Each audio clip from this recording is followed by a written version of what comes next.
최근 반려동물을 키우는 인구가 증가하면서 반려동물들을 위한 다양한 서비스가 등장하고 있습니다.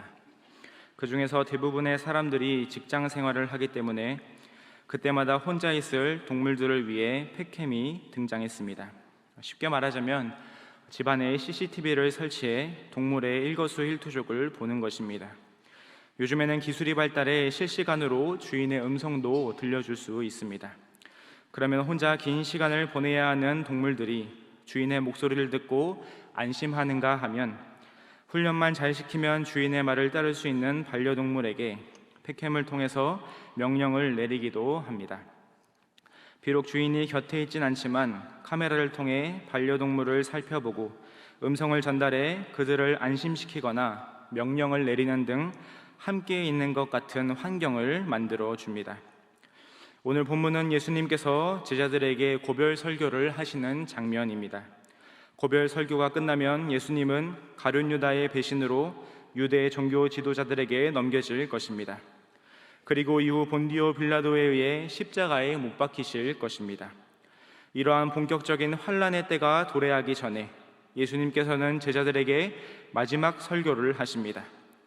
그 가운데 오늘 본문은 모든 사역을 마치고 승천하심으로 예수님께서 이 땅에 부재하실 때에 제자들이 불안하지 않을 수 있다는 사실을 말씀하십니다.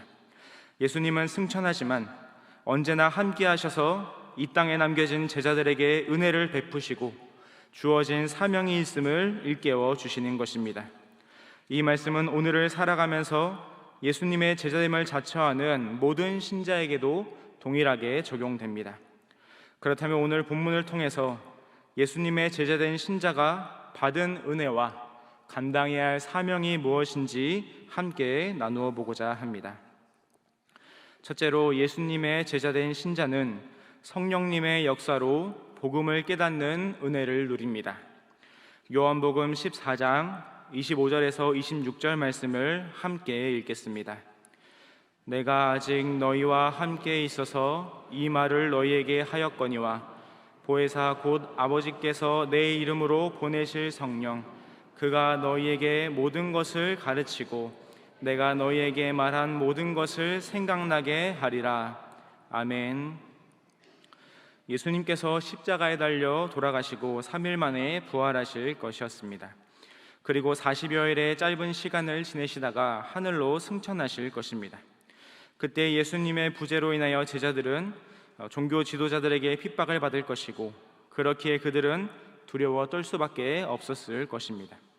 이에 예수님은 전혀 그럴 필요가 없다라고 말씀하십니다. 왜냐하면 예수의 영이시면서 예수의 이름으로 오시는 분, 성령님께서 오시기 때문입니다. 앞서 보면 성령님을 또 다른 보혜사라고 소개합니다. 예수님이 이미 보혜사, 즉 보살피시고 은혜를 베푸시는 분이셨는데, 예수님의 승천으로 인하여 성령님이라는 또 다른 보혜사를 보낸다고 말씀하시는 것입니다. 또 다른 보혜사인 성령 하나님은 영원토록 제자들과 함께 하십니다. 그리고 예수님께서 하신 모든 말씀들이 생각나게 하시는 것입니다. 성령님의 사역은 예수님과는 다른 말씀을 전하거나 새로운 일을 하는 것이 아닙니다. 예수님께서 말씀하신 것, 예수님께서 하신 일들이 참 진리였다는 사실을 일깨워 주시는 것입니다. 그렇다면 예수님의 말씀은 무엇이었겠습니까? 예수님은 공생의 사역을 하시면서 줄곧 나를 믿어야 너희가 산다라고 말씀하십니다. 생명의 떡이신 예수님 안에 있어야 영생을 얻는다는 것입니다. 14장 앞부분에서 내가 길이요 진리요 생명이다 라고 말씀하셨습니다. 예수님을 통해서만 진정 하나님과 화목하게 되고 영생을 누리는 유일한 길임을 천명하셨습니다. 이러한 예수님의 가르침이 참인 것은 예수님께서 십자가에 달리심으로 그 말씀을 친히 이루실 것이기 때문입니다. 십자가 대속제물이 되심으로 택자들의 모든 죄들을 친히 담당하시는 어린 양, 하나님의 저주의 진노마저도 마다하지 않으시는 진정한 구세주이심을 몸소 나타내시는 것입니다. 그리고 성령님께서 이 사실을 알게 하십니다. 예수님의 구속사역을 통해서 진정 택자를 살리고 예수님만이 부활이요 생명이라는 사실을 깨닫게 하십니다. 예수님의 말씀과 그 말씀을 이루신 예수님의 사역이 기쁜 소식임을 성령 하나님의 역사로 믿어지게 되는 것입니다. 2000년 전에 일어났던 예수 그리스도의 십자가 대속 사건이 오늘날 신자들에게 생생한 은혜가 되는 것도 바로 성령님의 역사하심 때문입니다. 성령님께서 오늘도 일하심으로 당신의 택한 백성들을 불러 모으십니다. 그들에게 예수님께서 말씀하시고 행하신 일들이 기록된 복음, 이 복음의 말씀을 깨닫게 하십니다. 예수님의 말씀과 행하신 일들이 복음이 되는 이유는 택자에게는 복음의 말씀이 진정한 기쁨의 소식이 되기 때문입니다. 신자는 본래 죄인이요 하나님과 원수된 자로서 영원한 죽음에 이를 수밖에 없었습니다. 구원받기 위해 스스로 노력조차 할 수 없는 존재, 자신이 왜 구원이 필요한지 자각조차 하지 못하는 구원에 있어서 전적으로 무능력한 존재였습니다. 하지만 예수님께서 이 땅에 오셔서 나를 믿는 자는 영원히 산다라고 말씀하셨습니다. 그 말씀의 근거는 예수님께서 친히 택자들의 모든 죄를 짊어지고 십자가에 달려 죽으심으로 공의의 심판을 받으셨기 때문입니다. 그리고 성령님의 역사하심으로 복음을 통해서 이 사실을 확신하게 됩니다. 예수님만이 나를 살리시기 위해 십자가에 달려 죽으시고 다시 살아나신 진정한 구원주이십니다 라는 사실을 믿게 되는 것입니다. 이 사실을 믿는 자에게는 복음이 진정한 기쁨의 소식, 누구에게도 빼앗길 수 없는 복된 소식으로 확신하게 됩니다. 혹시 밤양갱이라는 간식을 좋아하십니까? 아마 어르신분들은 소시적 많이 드셔보셨을 것입니다. 우리가 아는 대표적인 밤양갱은 누런 종이각에 밤 그림이 그려져 있는 밤양갱, 한입 베어불면 입안 가득 밤 향기가 퍼지면서 부드러운 식감을 제공하는 그런 밤양갱일 것입니다. 이 밤양갱이 요즘 젊은 사람들 사이에서 다시 인기를 끌고 있습니다. 어떤 가수가 노래를 발표했는데 그 노래가 크게 흥행했기 때문입니다. 그 노래의 제목도 밤양갱이었습니다. 노래 가사 역시 밤양갱의 특징을 잘 담아내고 있는데요. 후렴구에 달디 달고 달디 달고 달디단 밤양갱, 내가 묻고 싶었던 건 달디단 밤양갱이야 라고 하면서 밤양갱에 대한 사랑을 나타내었습니다. 물론 작사가는 다른 의도를 가지고 작사했겠지만 어쨌든 이 노래로 밤양갱의 판매까지 크게 증가했다는 뉴스 기사도 나왔습니다. 신자에게는 이 밤양갱보다 더 달콤한 것이 이미 주어졌다는 사실을 알고 있습니다. 시편 기자는 하나님의 말씀이 송이꿀보다 더 달다라고 고백했으며 찬송가 200장은 제목부터가 달고 오묘한 그 말씀으로 아름답고 귀한 말씀이라고 찬양하고 있습니다. 왜냐하면 하나님의 말씀, 이 복음의 말씀이 우리를 살리게 했기 때문입니다. 복음을 듣는 자리로 우리를 인도하신 성령님께서 그 말씀을 깨닫게 하셨습니다. 예수님이 진정 나를 위하여, 나의 죄를 사해 주시기 위하여, 죽음에 당했던 나를 살리시기 위하여 십자가의 모진 고난을 기꺼이 감내하셨다는 사실을 믿어지게 하셨기 때문입니다. 복음은 오직 성령님을 통해서만 그 진가를 알 수 있습니다. 아무리 성경을 읽어도 성령님께서 깨닫게 하지 않으시면 믿어질 수가 없습니다. 그 은혜를 누리지 못하면 자기 마음대로 성경을 해석하고 판단함으로 더욱 죄의 길에 들어설 뿐입니다. 그러므로 말씀을 읽을 때 이 말씀이 진정 복음의 기쁜 소식이 되도록 성령님의 역사하심을 간구해야 합니다.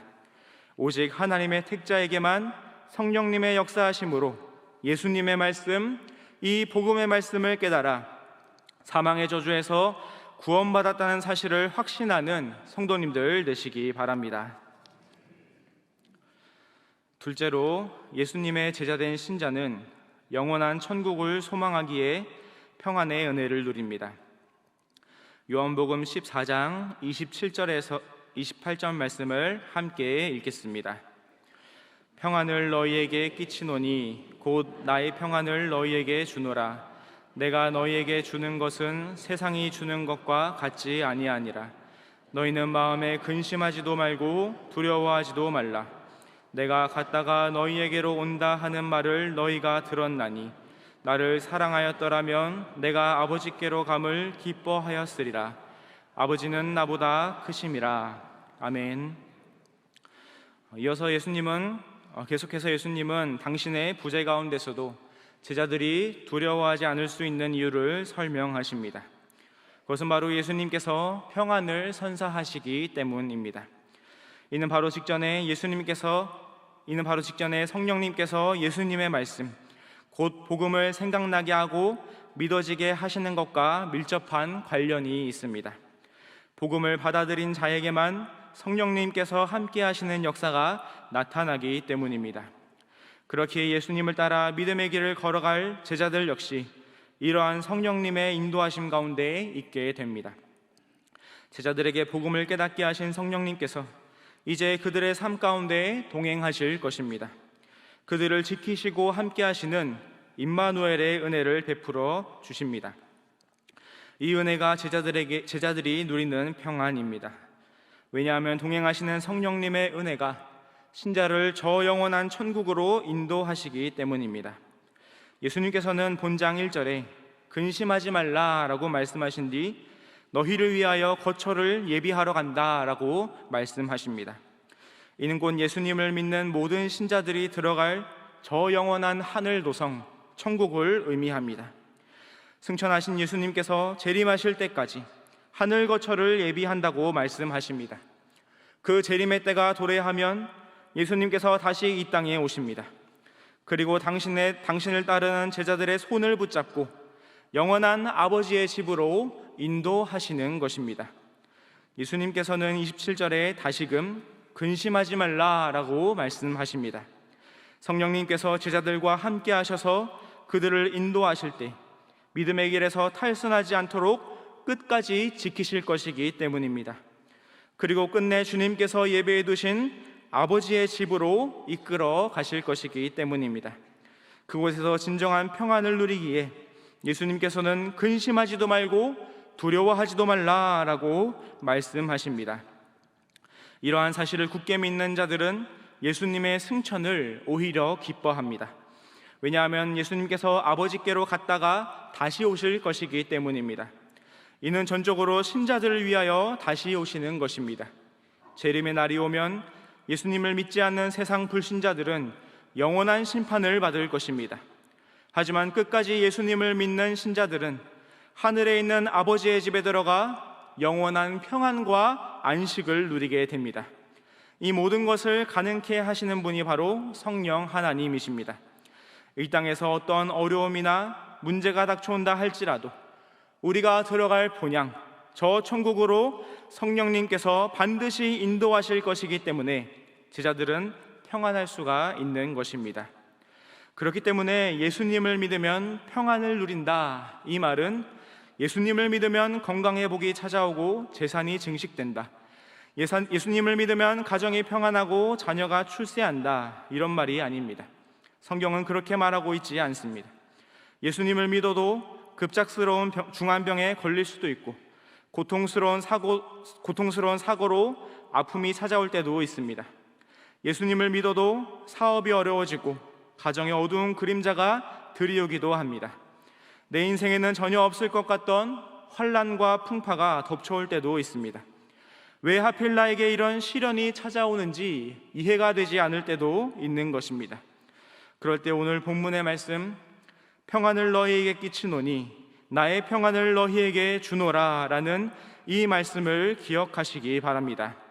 신자가 평안을 누리는 것은 이 땅에서 영원히 사는 것이 아니라 장차 들어갈 본향이 있기 때문입니다.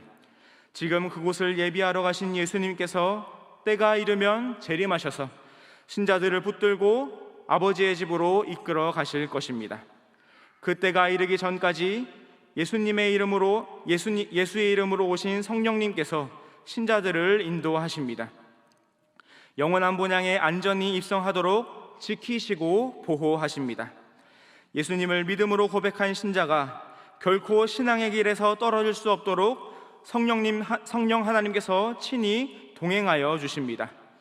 비록 살면서 닥쳐오는 여러 시험과 문제들로 인하여 삶을 억누르는 고통으로 인하여 잠시 낙담할 때도 있을 것입니다.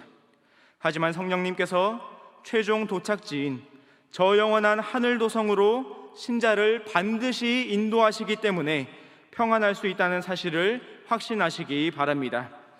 이는 결코 우리의 힘으로 할 수 없고 우리와 함께 하시는 성령님의 능력으로 가능합니다.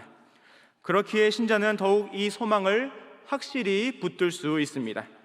만약에 내 힘으로 천국에 가야 한다면 그것은 아마도 재앙이 될 것입니다. 매일 매순간 불안과 초조함의 나날을 보낼 수밖에 없습니다. 그러나 택자를 반드시 선한 길로 인도하신다고 말씀하신 전능자께서 우리를 도우시니 한치의 의심도 없이 천국을 소망하며 이 땅에서도 평안을 누리는 것입니다. 삶의 여러 난관과 시련들이 찾아오겠지만 그것마저도 끝내 이겨낼 수 있는 것입니다. 구원의 은혜를 베푸신 성령님께서 당신의 능력으로 신자의 삶을 이끌어 끝내 저 영원한 천국에 입성케 하신다는 사실을 확실히 붙잡고 이 소망으로 인하여 삶에서 마주하는 어떤 문제들 가운데서도 근심하거나 두려워하지 말고 진정한 평안을 누리시는 경양의 성도님들 되시기 바랍니다. 셋째로, 예수님의 제자된 신자는 받은 은혜로 말미암아 복음 전파의 사명을 감당합니다. 요한복음 14장 29절에서 31절 말씀을 함께 읽겠습니다. 이제 일이 일어나기 전에 너희에게 말한 것은 일이 일어날 때에 너희로 믿게 하려 함이라. 이후에는 내가 너희와 말을 많이 하지 아니하리니 이 세상의 임금이 오겠음이라. 그러나 그는 내게 관계할 것이 없으니 오직 내가 아버지를 사랑하는 것과 아버지께서 명하신 대로 행하는 것을 세상이 알게 하려 함이로라. 일어나라, 여기를 떠나자 하시니라. 아멘.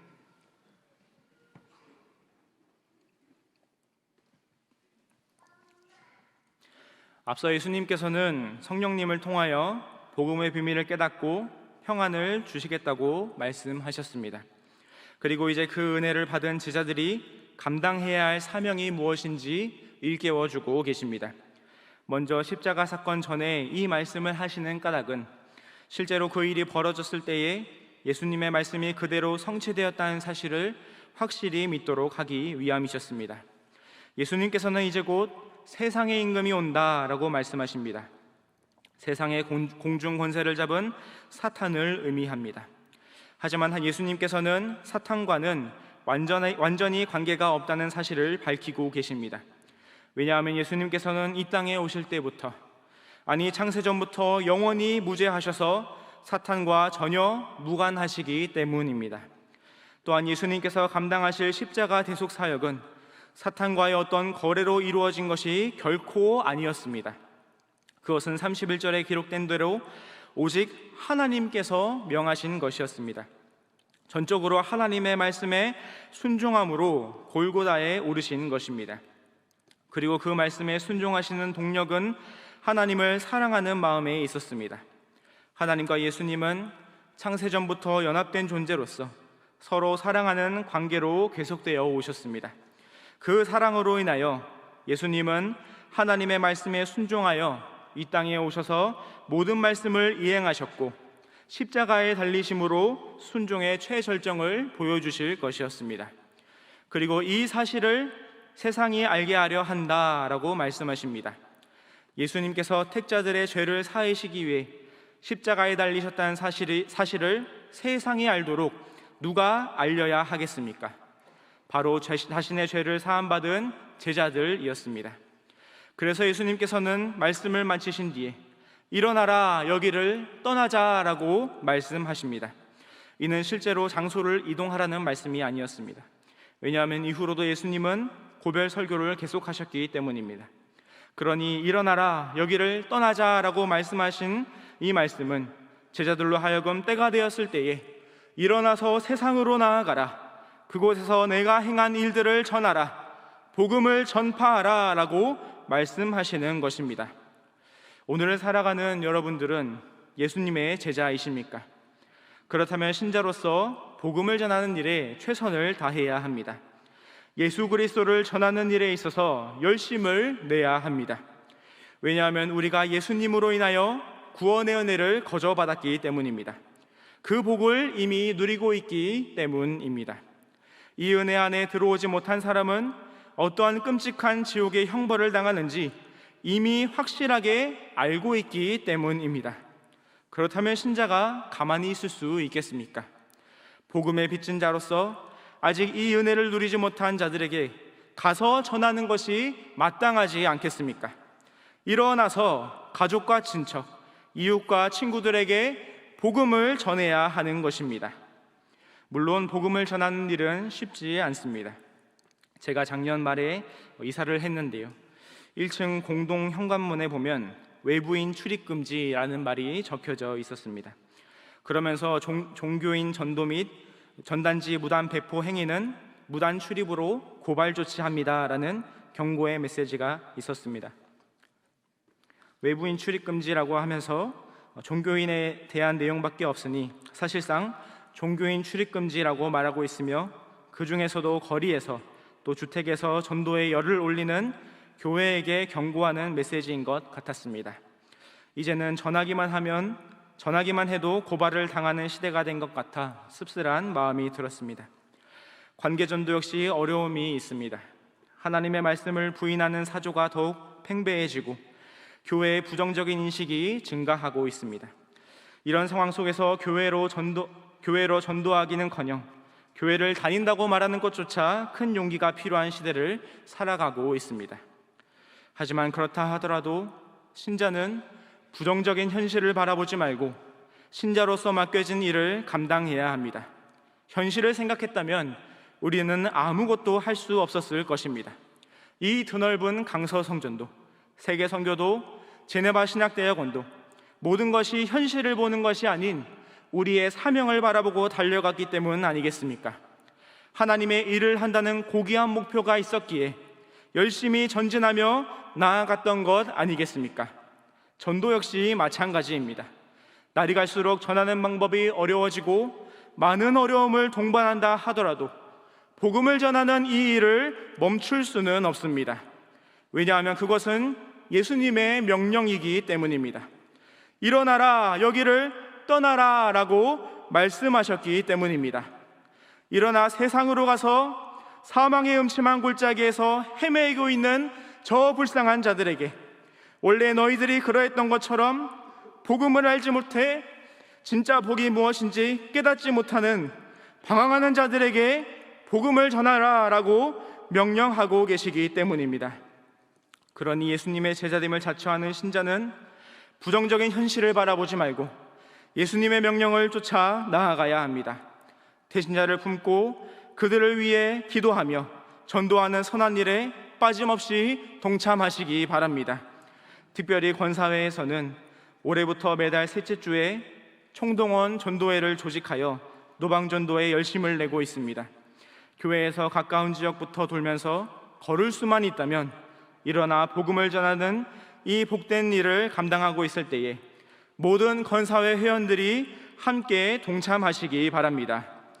복음이라는 기쁜 소식을 값없이 받아 예수님의 제자된 자만이 할 수 있는 복음 전파의 사명을 힘있게 감당하시는 성도님들 되시길 간절히 바랍니다. 성도 여러분, 자극과 반응, 이 두 가지는 서로 깊은 관계가 있습니다. 외부에서 자극이 주어지면 반드시 그에 따른 반응이 나타나기 마련입니다. 쉬운 예로 몇 주 전에 금요기도회를 드리려고 할 때였습니다. 지하 1층에 들어서니 저 멀리 식당에서부터 삼겹살 냄새가 나기 시작했습니다. 그 냄새를 맡자마자 제 입에서는 침이 고이기 시작했고 머릿속에서는 잘 구워진 삼겹살의 그 이미지가 떠올랐으며 심지어 바로 옆에서 삼겹살을 굽는 듯한 환청까지 들리는 듯 했습니다.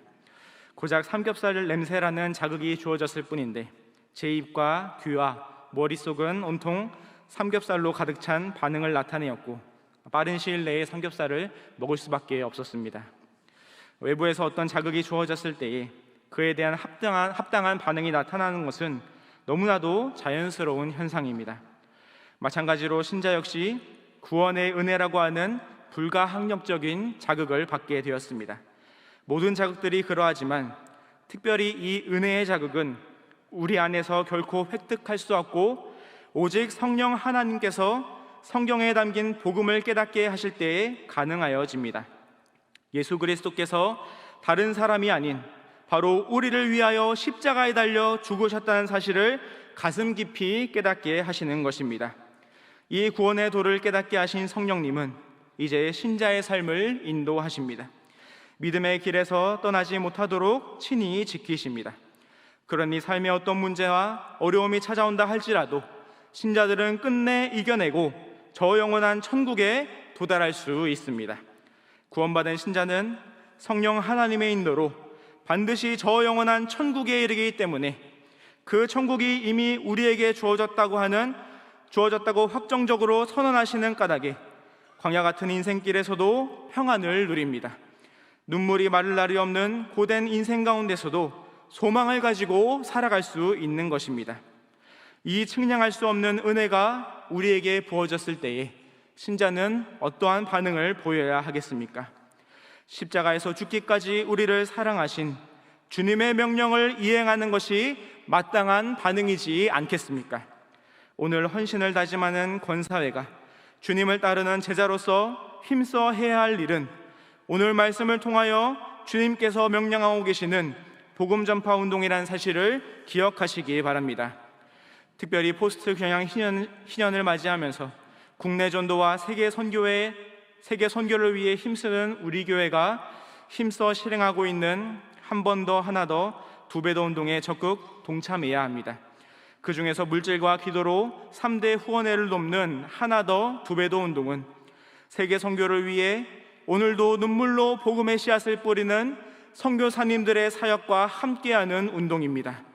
국내 지교의 개척과 미래 일꾼 양성을 통해 국내 전도에 동참하는 운동입니다. 개혁신학으로 무장하여 하나님의 말씀을 널리 전할 바른 복음 전도자를 양성하는 데에 힘을 보태는 운동입니다. 복음 전파의 사명을 감당하는 이 선한 일에 주님의 제자된 우리가 하나 더 두 배 더 운동으로 적극적으로 동참해야 하지 않겠습니까? 십자가의 구속의 은혜를 거저받고 저 영원한 천국을 확정받은 신자로서 주님께서 말씀하신 명령, 일어나라 여기를 떠나자라는 말씀에 순종하여 세상 속에서 복음을 전하고 복음 전파를 위한 선한 운동에 힘써 동참하심으로써 주님께서 행하신 일을 세계 만방이 알게 하는 제자로서 맡겨진 사명을 힘있게 감당하는 경양의 성도님들과 권사회 되시기를 주님의 이름으로 간절히 축원드립니다.